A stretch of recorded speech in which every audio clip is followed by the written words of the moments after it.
سلام انتي نسمع زلنا خبرات تخاتلتي ابز ساعه تزي حدشو سنه ايرترا سعيبو ابدو بمرب زقاطما نغرلو زلخو بوتا بمربي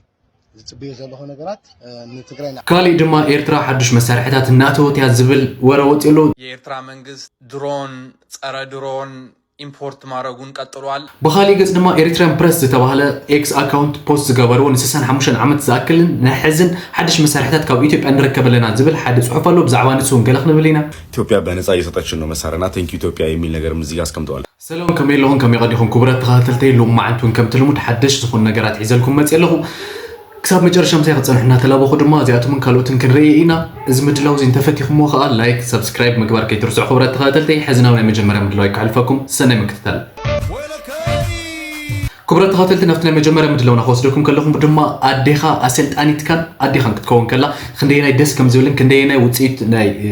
صعري ناي ولا خندينا كم تكهاتلن زاوي حدا فيديو فايرال كوين قنيلو اسكي ناو خلفكم مو قالها بلينا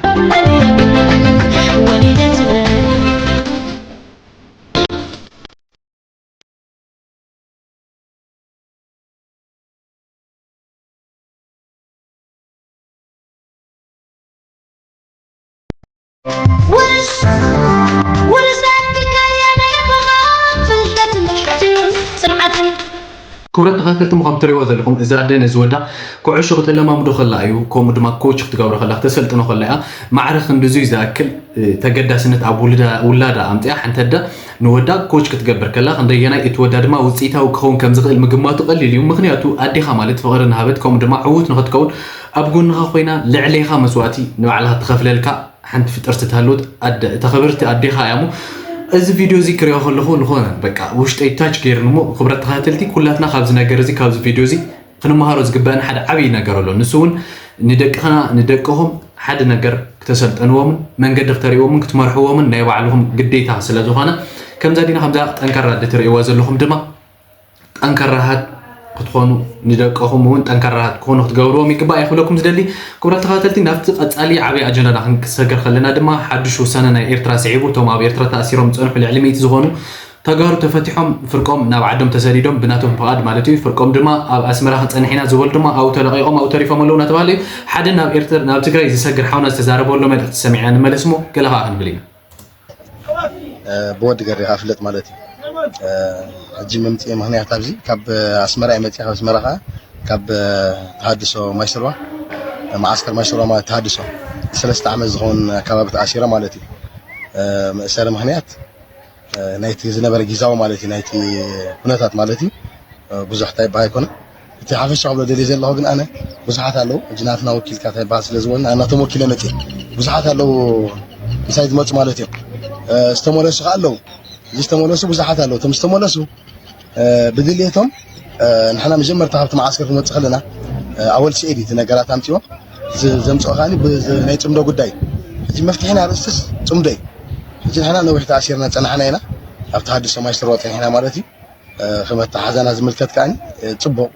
صبو اسريت قزي هالو ግን نحنا صبو نيرنا بحالتنا ماغاغبانا صريتنا استيتراون مستتغراوين معرب عند توهمنا التجاريم زي كنت بان هبوم عند بان هبوم كيتباله بحاله صنحنا المنقد مالتي بزغنا خا انا اسمرات ولي عبي مالتي زبزخا بس مرات ولي مزعبي حجي ግን ምርጫ ጌርና ናይ ጽምዶ ነገር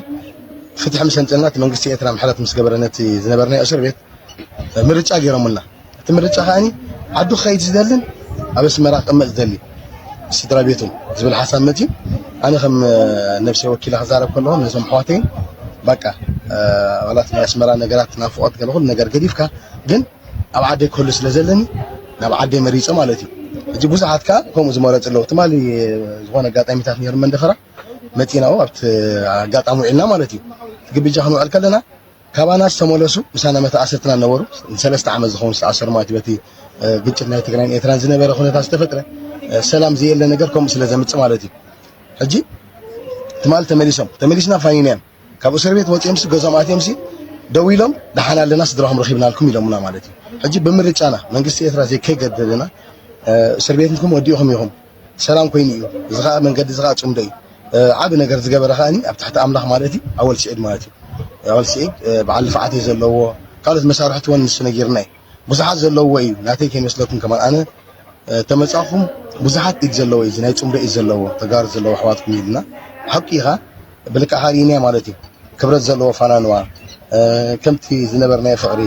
ብልካዕ ዳርኣይኻ ኣፋንዮሙና ማለት እዩ ሕጂ ዘለኹ ቦታ ብመረቢ ዝፅበዮ ዘለኹ ነገራት ንትግራይ ንዓደይ ክኣቱ ማለት እዩ ቤተሰብ ክረክብ ማለት እዩ ተሪፉ ዘሎ ግን እዞም ኩሎም ዘለዉ እስራት ብድሌትና ሓቂ ነቲ ሜድያ ወይ ነቲ ሓሳብ ከረጋጊ ኢለ ይኮንኩን ብትኽክል ዝለ ዘረባ እዩ ነቲ ምርጫና ኣሚንና ተረዲእና 3 ግዜ ምሪፆሙና እስከ ሕሰቡ ድሓኒ እስከ ሕሰቡ ኣስመራ ክትደልዩ ደቂ ኣስመራ ኢኹም ኣብዚኣኹም ዓብይኹም ኢሎምና ድሓኒ ኣስመራ ደላ ኣስመራ ኢሉ እቶም ንሕና ትግራይ ዓድና ቅመጥ ዝበልና ኸ መፂና ድሮስ ኣብቲ መረብ ከማን መጀመርታ ካልኣይ ፅምዶ ዝተኻየደሉ ቦታ ተረኺብና ኣለና ብጣዕሚ ዕድለኛታት ኢና ምስ ተጋሩ ኣሕዋትና ካብ ናይ ኣስመራ ገዲፍና ዝመፃና ኣሕዋትና ብተዓቢትና ብዙሕ ነገር ገዲፍና መፅናልና ብሕጂ ኻ ብዙሕ ስራሕ ኣለና ብዝያዳ ኸ ነቲ ሰላም ማለት እዩ ሰላም ዝብልካ ክሰርሐሉ ኣለና ምንታይ ሰላም ሓቂ ካብ ሰላም ዝመፅእ ነገር ከዓ ፍረ እምበር ወይ ከዓ ዝሓረ ነገር የለን ዕምበባ እዩ ዝመፅእ ስለዚ እቲ ናይ ፅምዶ ነገር እዝንቲ ኢለ ማለት እዩ ሕጂ ፅምዶት ክስርሐሉ ዘለዎ ነገራት ምዃኑ ኣነ ከም እሱርዚ ካብ ፀልማት ናብ ብርሃን እዩ ዝመፅእ ዘለኹ ስለዚ እንታይ ናብ ዝምፂኒ ኣብ ትሕቲ ኣምላኽ ፅምዶት እዚ ክስርሐሉ ኣለዎ በቃ ክንዓብየሉ ኣለና ሃገራት ክዓብያሉ ኣለዋ ዓለም ክትፈልጥ ኣለዋ ዓለም ምስ ኣብናትና ኢድ ክትኣት ኣለዋ በቃ ኣብ ሰላም ኩሉ ዝሓቁፍ ስለ ዝኾነ ማለት ብዙሕ ነገር ሰላም ሲ ዓቐን ዘይብሉ ህይወት ዘንብረካ ስለዚ ሰላም ብዙሕ ነገር ኣለዎ ኣነ ግን ብድልየተይ ዘምሕዋተይ 33 ኣከባቢ 40 ከባቢ ዝኾኑ 38 ብድልየቶምን ሓሳቦም መሪፆም እዎ ሕሸና ኢሎም ዓድና ላ ገዛና ዳ ሕሸና ኣብን ፀኒ ሓብታ ዝነበድናዮ መስመራ ምስ ተመታዓቢትና ዝበሉኻ ብዙሓት ተሪፎም ኣለዉ ኣነ ግን ከም ትግራዋይ ከም ወዲ ኣስመራ ንትግራይ መሪፀ ኣብ ዓደይ ክነብር ደልየ ኣለኹ ፅምዶ ዘለዎ ነገራት ጥቕሙ ጉድኣት የብሉን ጥቕሚ ኣብ ሰላም ጉድኣት የለን ስለዚ ትማሊ ኩናት ነይሩ ዓሪፉ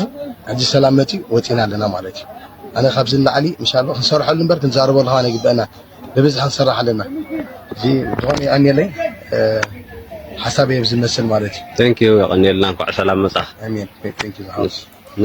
ክብረት ተኸተልቲ እሞ ከምቲ ዝብልዎ ዘለዉ እቶም ተኣሲሮም ፀንሑ ኣብ ኣስመራ ተኣሲሮም ፀንሑ ተጋሩ ክልቀቑ ከለዉ ፍርቆም ኣብ ኣስመራ ተሪፎም ፍርቆም ድማ ናብ ትግራይ ክሻገሩ ከለዉ ዝሓውና ካብቶም ተኣሲሮም ፀኒሖም ናብ ትግራይ ዝተሻገሩ እዩ ኣብ መረብ ኮይኑ ዘሕለፎም መልእኽቲ ድማ ከመይ ከም ዝፀንሑ ከምኡ ድማ ሕዚ ከመይ ገይሮም ከም ዘምረፅዎም ኣብ ምንታይ ክኾኑ ከም ዘለዎ ብናቶም ምርጫ መሰረት ፍርቆም ናብ ትግራይ ፍርቆም ድማ ኣብ ኣስመራ ከም ዝቐርቡ እዩ እናነገረና ዝርከብ እቲ ሓደ ዓብይ ቃል ሓደ ዓብይ መልእኽቲ ዝረኸብ ኩሉ ካብዚ ሓደ ሓውና ከዓ ንሕና ካብ ፀልማት ናብ ብርሃን ኢና ወፂና ዘለና ሰላም ማለት በቃ ብርሃን ከም ዝኾነ ክትገልጾ ዘይትኽእል ዓይነት ሃዋህው ከም ዘለውን እዩ ተናጊሩ ዘሎ ልክዕ እዩ ዝሓውና ኩላትና ድማ ሕዚ እቲ መፅኡ ዘሎ ሰላም ተጠቒምና ኩላትና ናብ ዝሓሸ ብርኪ ናብ ዝና ክልቲኡ ህዝቢ ምርኻብ ሓቢርካ ሓበራዊ ዝኾነ ዕቤት ምትሕልላይ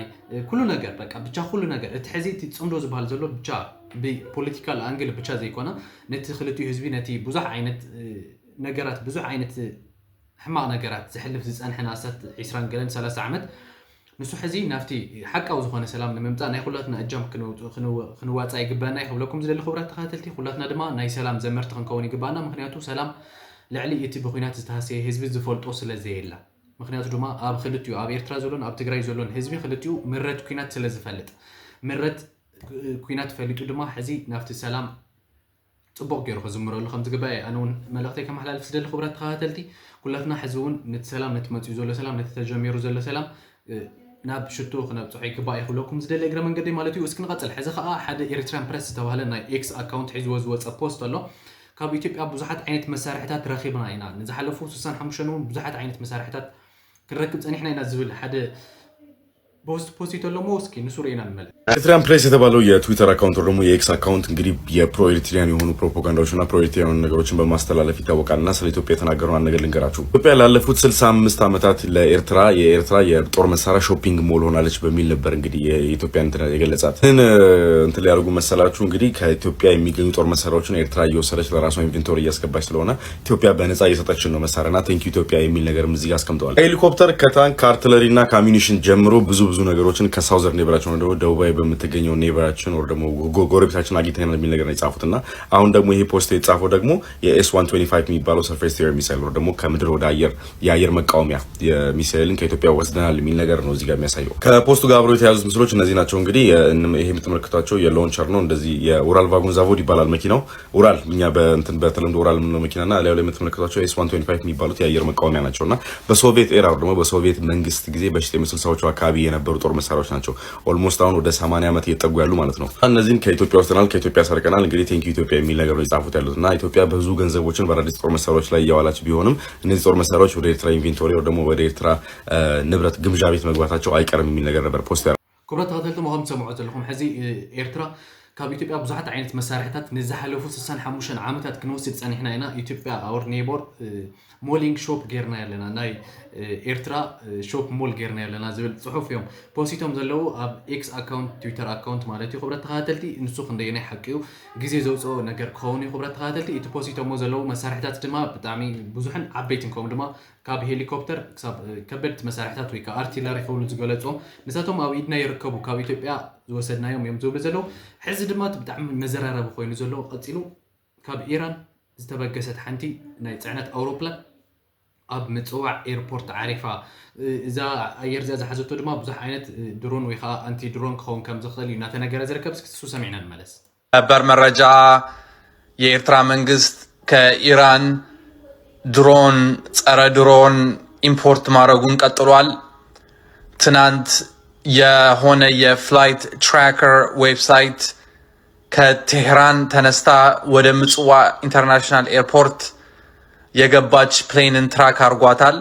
ኢንፎርሜሽኑም ይፋ ሆኗል። እዚህ ታች የምትመለከቱት ነው ስክሪንሻቱ። ይሄ የሚያሳየን ደግሞ ሻዕቢያ ሙሉ በሙሉ እየተዘጋጀ እንደሆነ ነው የሚያሳየን። ስለዚህ ብልጽግና ኤርትራን ሊያጠቃ ከወሰነ ኤርትራም በቂ የሆኑ አድቫንስድ የሆኑ ጸረ ድሮኖች አርሰናሏ ላይ እንዳለ ማረጋገጥ ችለናል ማለት ነው። ለዚህም ይሆናል አብይ አህመድ እስካሁን ኤርትራን ያላጠቃው። ክብረት ተኸታተልቲ እሞ ከም ትሰምዑ ዘለኹም ኤርትራ ካብ ኢራን ዝተበገሰት ሓንቲ ካርጎ ናይ ፅዕነት ኣየር ማለት እዩ ናብ ማሳዋ ኢንተርናሽናል ኤርፖርት ዓሪፋ ንሳ ዝሓዘቶም ድማ ንብረት ክኸውን ከም ዝኽእል ናይ ኩናት መሳርሒ ንብረታት ድሮን ከምኡ ድማ ኣንቲ ድሮን ክኸውን ከም ዝኽእል እዩ እናተነገረ ዝርከብ። ኣብ ሰዓቱ እዚ ብዙሓት ኢትዮጵያውያን እውን ነዚ ነገር እዚ እናተቐባበልዎ ይርከቡ። እቲ ሓቅር ግን ንስድዮ ኣይኮነን ሕዚ እውን ግዜ ዝምልሶ ጉዳይ ክኸውን እዩ። ክብረት ተኸታተልቲ እንተንሕና ግን ሕዚ እውን ኣብ ህዝብና ኣንፀላልዩ ዘሎ ውግን ወረ ውግን ዝበሃል ነገር ኩላትና ክንኮንኖ ይግባአና እየ ክብለኩም ዝደሊ እግረ መንገድና። ምክንያቱ ኩላትና ንሕና ናይ ሰላም ዘመርቲ ኢና ክንከውን ዝግባአና። ኣብዚ ሰዓት እዚ ነዚ ህዝቢ እዚ ዘድልዮ ሰላምን ጥራይ ክኸውን ከም ዘለዎ ኩላትና ክንሰብከሉን ክንሰርሐሉን ዝግባአና ነገር እዩ ክብለኩም ይደሊ። ክብረት ተኸታተልቲ እንተ ኣነ ኣብ ከዛዝመ ሎማዓት ዝነበረኒ ምድላው ኣብ ዝወደእ ኣለኹ። እዚ ምድላው እንተፈቲኹሞ ከዓ ላይክ እና ሰብስክራይብ ምግባር ከይትርሱ። ክብረት ተኸታተልቲ ሰሰነ ይኹሉ ንዓኹም ከይሙን ኢልኩም ሕዚ እውን ሓድሽ ነገራት ሒዘልኩም ክሳብ ዝመፅእ ሰላም